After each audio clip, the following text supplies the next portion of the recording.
Well, welcome back, everyone, to the 35th episode of the Tundra cast. Once again, we got Mr. Jacob and Mr. Rossi. And we got another special guest. He was on here previously, and that's NHL play-by-play, James Cybulski. Hey, James. Hey, guys. How are you? I'm good. How are you guys? Not too bad. We're Not good. too bad. Happy summer. Yeah, happy summer. Yeah. Woo! There's a heat wave in BC, right? Because there's one here in Alberta. Yeah, it's pretty. You know what? We're by the water, and it's got back to a little more of a sense of normalcy here these days. But it got real cooking. The temperatures got real hot about a week and a half ago, almost 2 weeks ago, which was kind of crazy by our standards because it was late June. And, it's sad to see that Lytton, which is about 3 hours from here, just little town, just burned to the ground. And, I remember driving through there, and there's not much there outside of a garage and a gas station.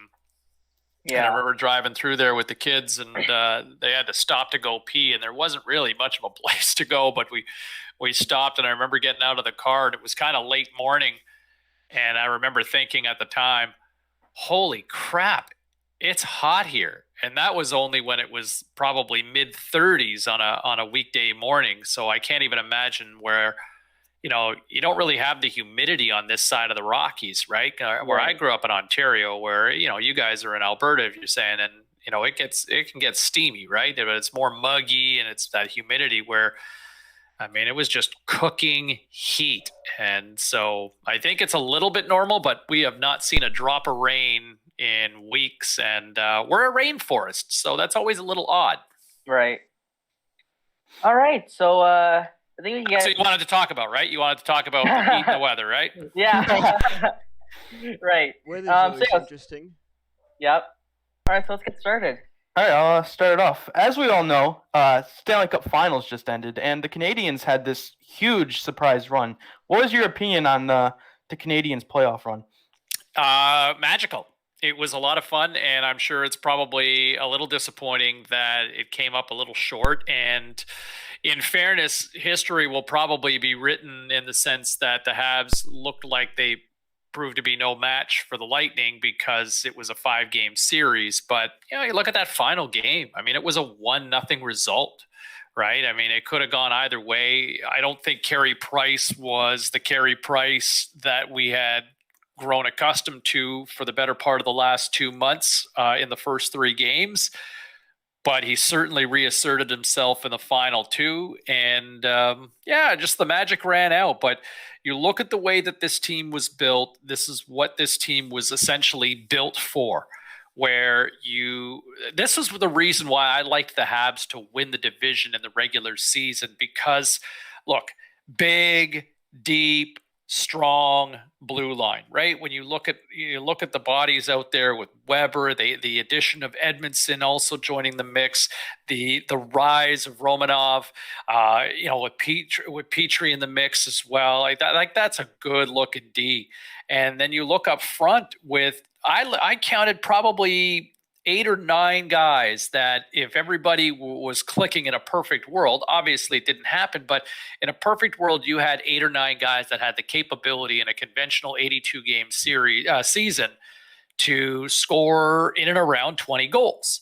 And Tyler Toffoli certainly had a magical year, but Suzuki, Kotkaniemi, Caulfield kind of evolved at the end of the year late. And man, just the blend of kids and the veterans that came together, that's what it takes for a team to go the distance. You need everybody to contribute. And you saw that where, a guy like Corey Perry, he may not be effective over the course of a regular season every night, but 2 months of Corey Perry, from what you just saw, he was great. And, look at the way the regular season ended for Eric Stahl, who looked like he had nothing left. And it was, wow, Buffalo got that, a couple of picks for Eric Stahl at that. And then Eric Stahl kind of looked like he had gas left in the tank.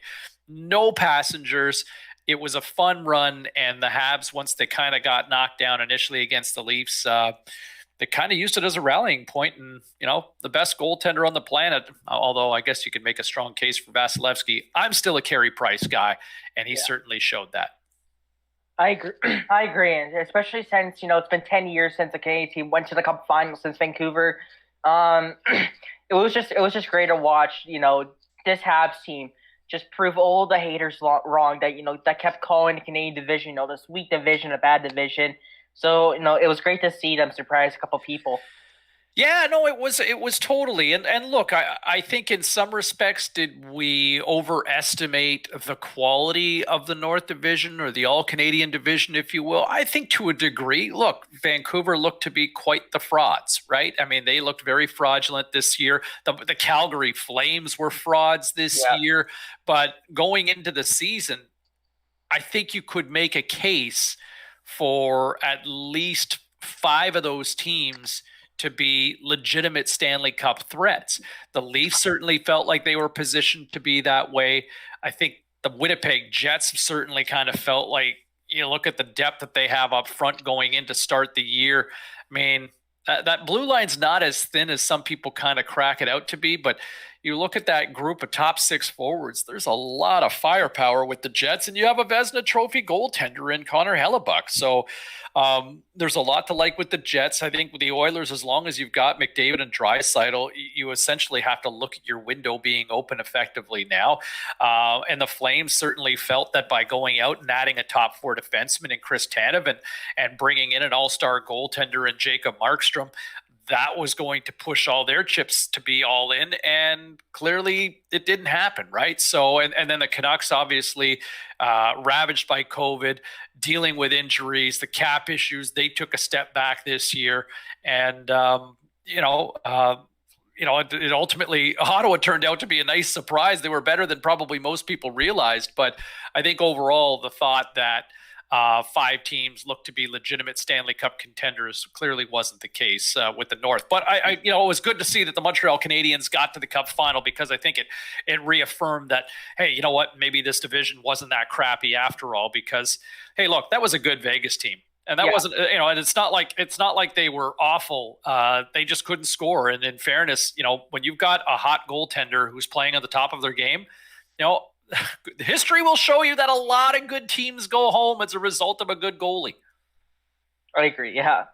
My next question has to do with Seattle. So, I think we're around 12 days away from the expansion draft, and there's a lot of rumors connecting to Seattle.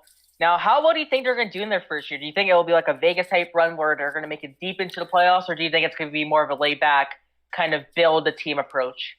I don't think they can afford to kind of go laid back. The expectations have changed substantially.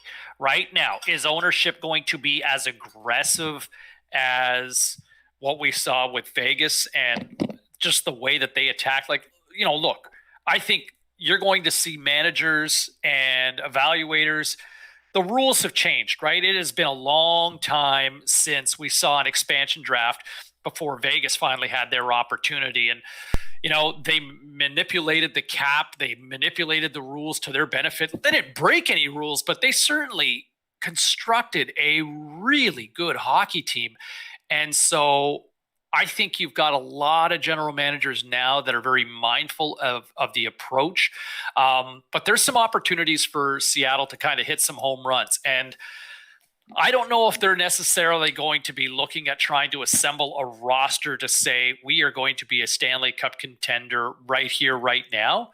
But I think that they might be looking at a scenario to say, hey, look, we want to be in this position in, say, 2 or 3 years from now, to where, look, Jack Eichel's out there, and what would it take, right? I mean, is that a guy that they want to be a franchise player for their team?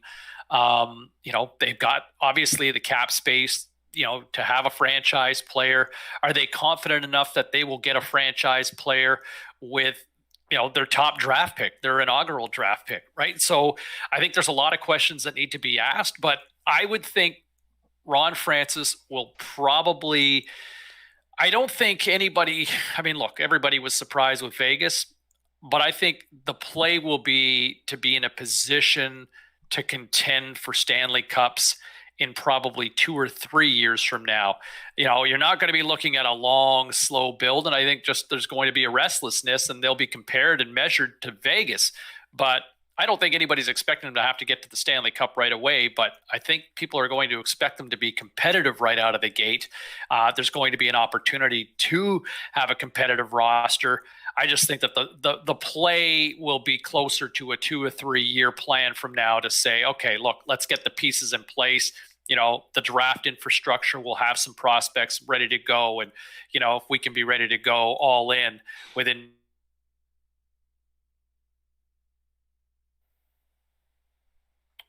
Rossi?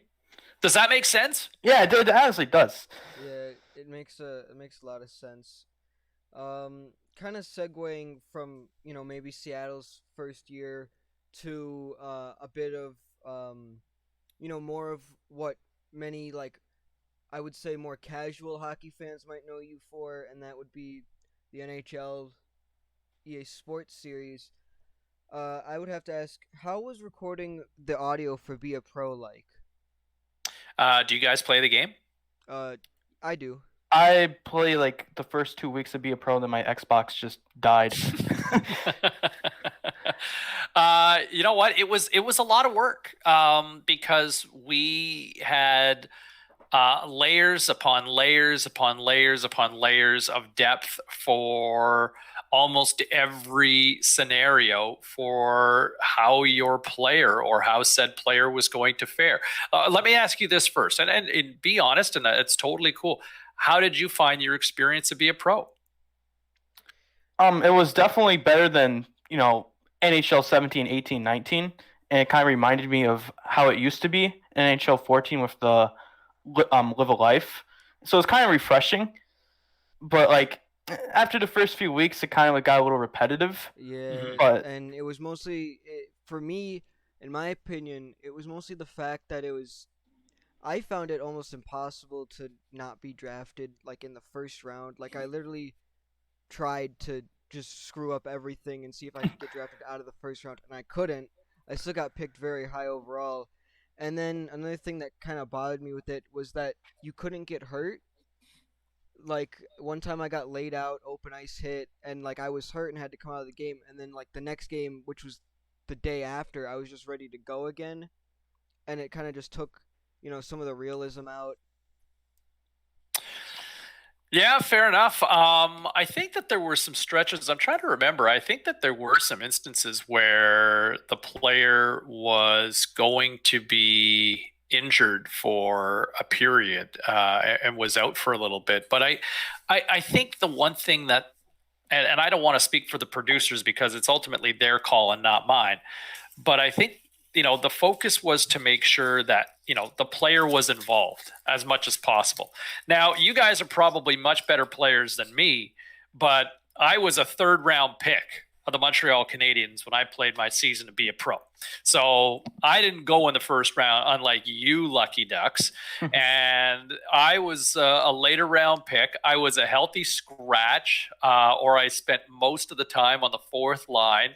I was constantly called into the coach's office asking saying how they needed more from me. So my approach was a little different. I was constantly told I sucked. So that was, and it was kind of annoying listening to myself kind of tell me how crappy I was all the time on the talk show. But I think over the course of the season, I think we did probably somewhere in the neighborhood of about 1,500 different contexts that we recorded for the season, depending on how a player was faring over the course of the year.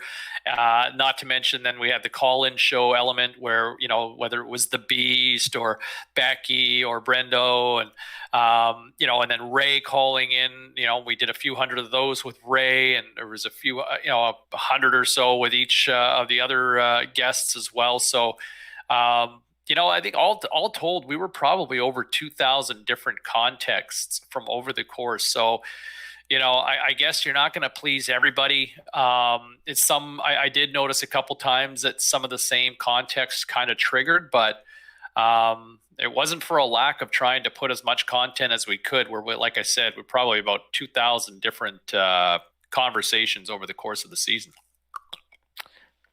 During recording NHL, did you sometimes come up with like lines on the spot from time to time to add more of like an authentic feel to the game? All the time. Oh. All the time. I hosted a talk show for a few years here in Vancouver, and it was one of those things where I kind of let it flow naturally. And so they would give me the context where my producer, Danny Lopes, he would say, okay, it's middle of the season. The team's doing well. The rookie's having a bad season. They just lost the game, and he had no points and multiple penalties. Go. And it's like, okay, record. So, you're told about 6 different things, and then it's like, okay, go improvise. And so you don't want to sit there and take 2 minutes to try to think of a scenario, and you just kind of, all right, there we go. Okay. All right, well, let's go. So, most of it was improvised. You have a scenario, and then you just basically go to it. And so, then the process of spending, anywhere between 25 to 55 seconds of that sort of context. So, hey, you know what? Like, look, this kid, he still doesn't get it.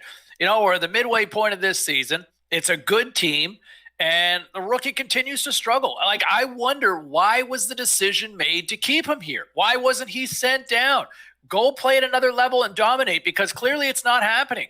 And it's a sign of maybe effort, because here he is taking multiple penalties, and some of these are lazy penalties. This is a lack of maturity on the kid's part. Anyway, we got to take a quick break. Be back with more in a moment. And so off you go. Yeah. Rossi, you want to ask the next question? A question I would have, because I've done some voice lines for some things I've worked on before, but I would like to ask you, because I've never worked on something like this before, but how long does it usually take to record play-by-play for the games? Kind of cut out, Rossi. Oh, did I? Yeah. Yeah, you got to pay your internet bill. Sorry. I was gonna ask, how long does it usually take to record the play-by-play for the games? Well, I'm contracted to do about 250 to 300 hours a year. So, I do, like I said, I start with that, and so we do anywhere between 2 days a week, 4 or 5 hours a day.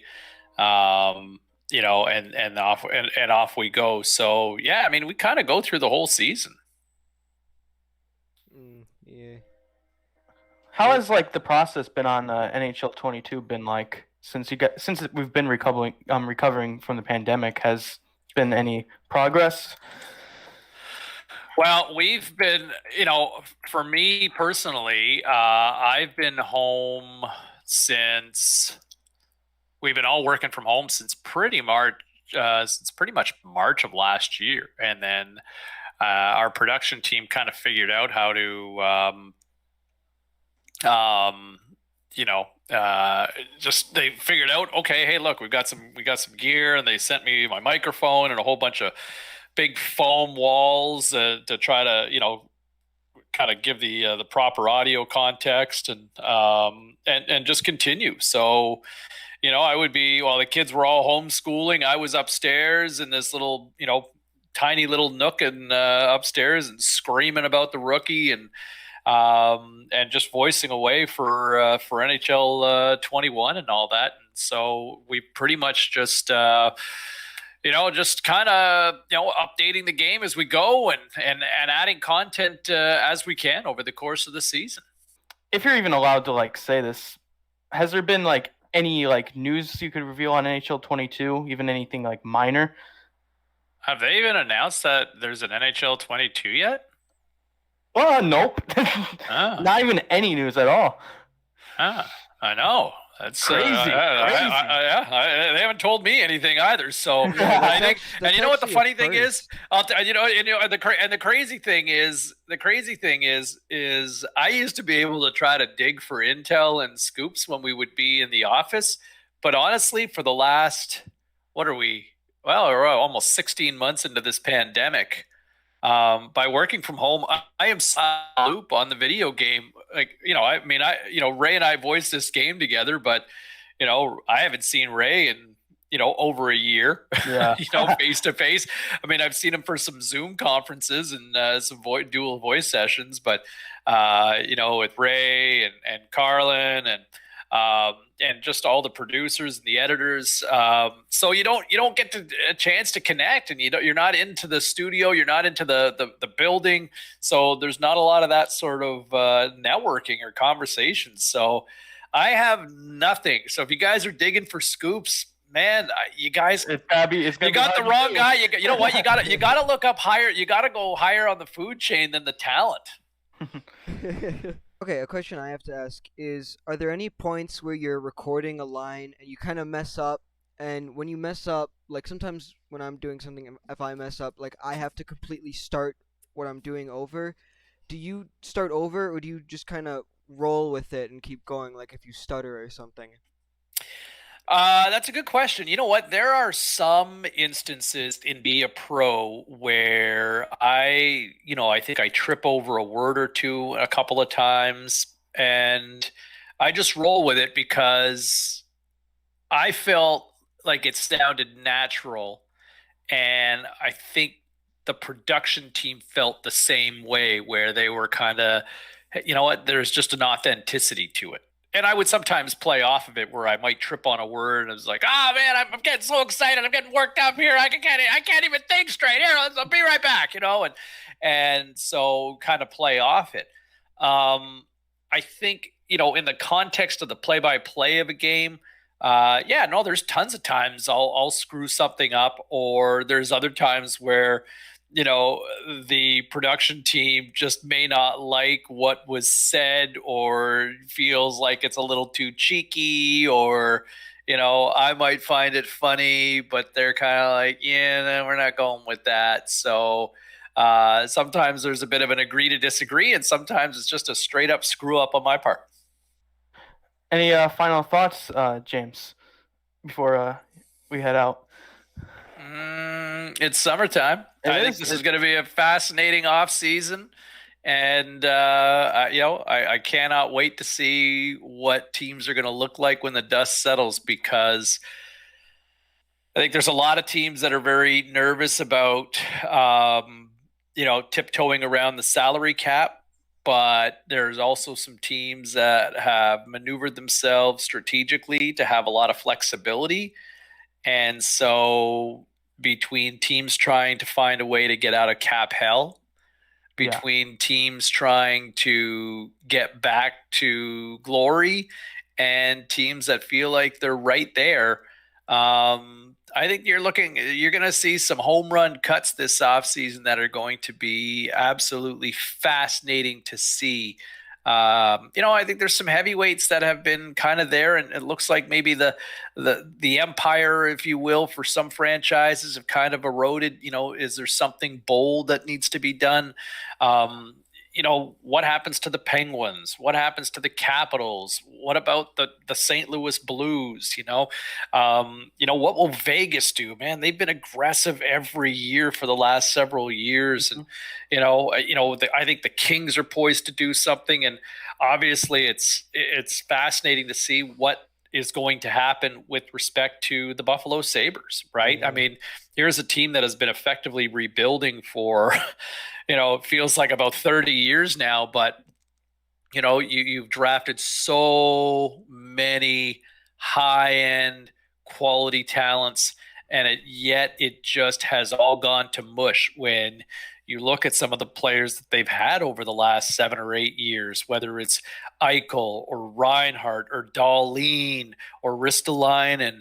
and yet you've tried to blend it all together, and it's just been one giant poop emoji in Buffalo. So, do they actually blow it up like the speculation has suggested, and just get a complete new refresh for this franchise? So I think this is going to be a fascinating offseason. The Leafs were so close, and yet they flame out again in the first round. Are they going to do something bold, right?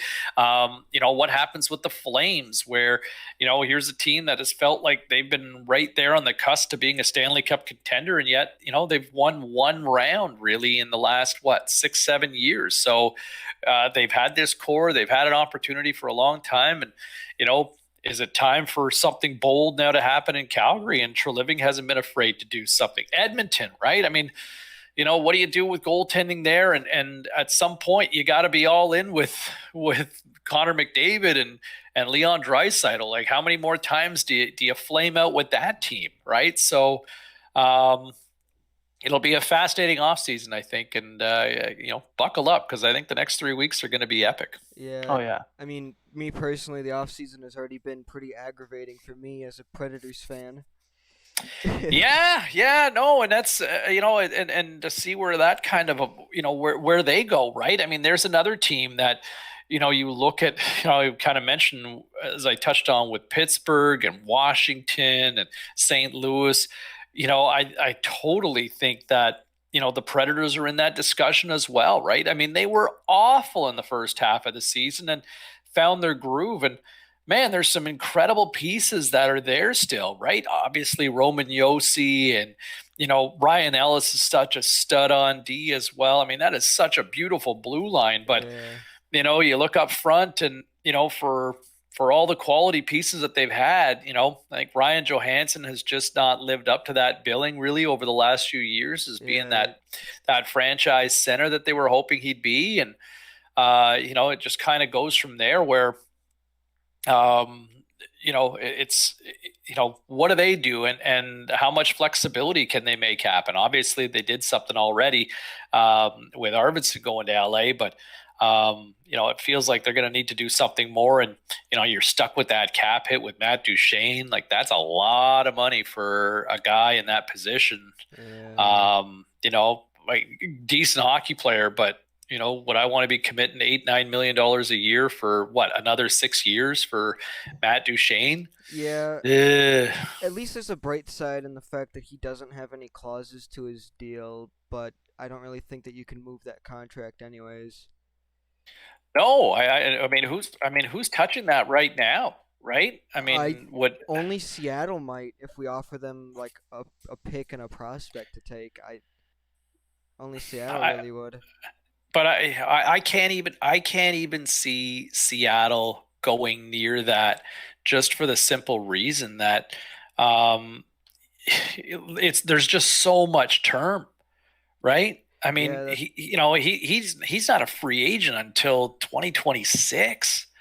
With an AAV of $8 million, like unless the Preds are eating close to half of that, or at least the maximum that you can eat, it's just hard to envision a situation where Matt Duchene and Ryan Johansson are getting $16 million each for at least another 4 seasons, and then Duchene for one more after that. But it's a lot of money to commit to those two guys, who they're solid players, but they're not the magical players that you'd like for them to be. Yeah, they're solid, but they're not $8 million players. No, I mean, what Matt Duchene do this past year, right? And like honest, in two seasons, I don't even think that Matt Duchene has scored 20 goals in 2 seasons with the Predators. I don't think so either. I mean, there's a little bit you could make an excuse on all of the Predators for this past year, since this year everyone was hurt, and not one single Nashville Predator played every single game, and everybody was hurt the entire season. But I think, if anything, you want to look at, who's the most important going forward. And if you look at the forward core, I'd probably say Luke Cunnin, Kelly Yarncroke and Forsberg, and then on the defensive side you have obviously Fabro, Yossi, Ellis, and Ekholm, and of course you have Saros at goalie, and I think that's what we should start working the team around. Yeah, I mean it's just so much money that you're committed to with, when you factor in that $16 million of your salary cap in a flat cap world, you got an $81 million payroll that you can work with, and 16 million, almost a fifth of your salary cap is committed to two guys who combined for 13 goals last year. Yeah. Like Ryan Johansson hasn't had a 20-goal season. He hasn't scored more than 15 goals in a season since 2015.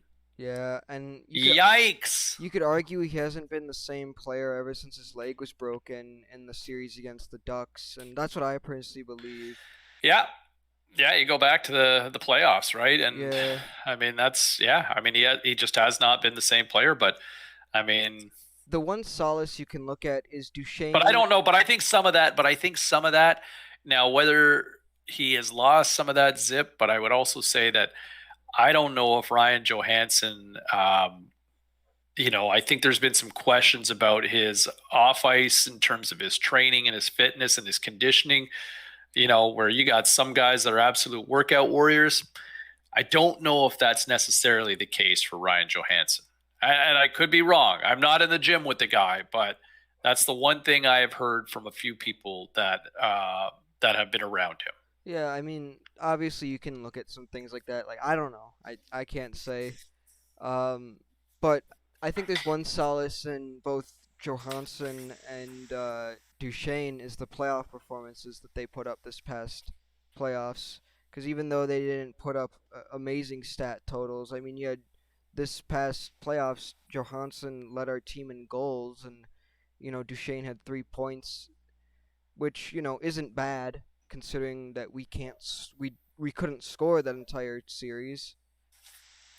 Well, and there you go, right? But there's two guys that you're kind of paying to score, and it's yeah. I mean, that's it'll be fascinating to see. Look, there's a lot to like once you get a little further, on the blue line.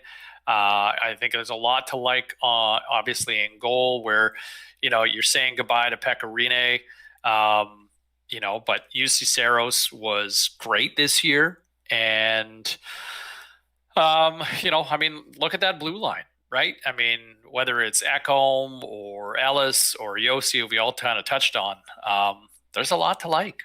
Yeah, definitely. And there's still pieces to work with. It's just, up front, man, there was such a beautiful looking group of forwards there not that long ago, and now there's a lot of volatility, and I'm just not sure that the kids up front are ready to kind of take on over just yet. Yeah, I personally think that what can help us a lot more is all the rookies that came up this year while everyone was injured that made a great impact, like Tolvanen.